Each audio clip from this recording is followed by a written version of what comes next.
Thank you, Mr. Chairman. General Dempsey, welcome back. Let's talk about the situation in Egypt.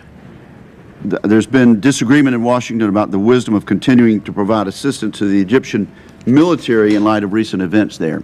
When I look at Egypt, I don't see very many Jeffersonian Democrats, but I believe the Egyptian military has acted with great professionalism and restraint throughout the 3 years of difficult transition since the 2011 ouster of Hosni Mubarak.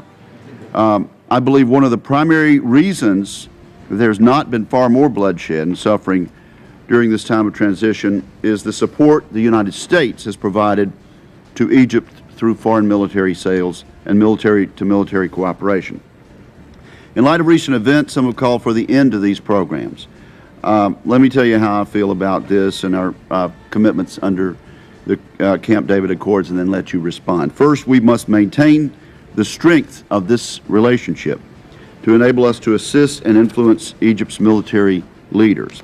Second, the United States would be short-sighted to overlook the return on investment we get from the Egyptian military. For example, Suez Canal transits for our carrier battle groups, intelligence cooperation, counterterrorism cooperation. These are examples of the benefits we derive from this relationship. Third, the Egyptian military has played a stabilizing role during Egypt's transition. And fourth, our commitments under the Camp David Accords have yielded sustainable peace between Israel and Egypt.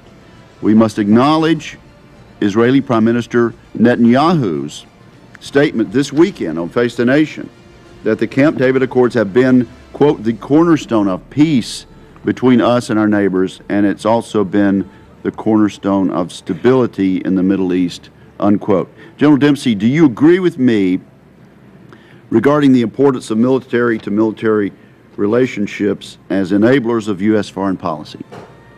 I do, Senator. And do you agree with me that we should continue to maintain and foster the strength of U.S.-Egyptian military relationship? I do. If our government decides that they have to take some action based on existing legal frameworks and restrictions, I would recommend that we find a way to restore those as quickly as possible, even if it meant conditioning them some way. But I very strongly believe we have to maintain our contact with the Egyptian Armed Forces. And do you have any reason to believe, as some have feared, and as some fear now, that weapons and equipment that we provide to the Egyptians, or that we have provided in the past, have been used or will be used or would be used in ways that might eventually endanger the United States military or civilian personnel or United States interests? There's no indication at this point, Senator, that that would be a concern. And in your opinion, was the elected government of Mohamed Morsi moving toward a dictatorship? If I could, I'd like to use this opportunity to express my conversations with my counterpart. I can tell you they very strongly believe that.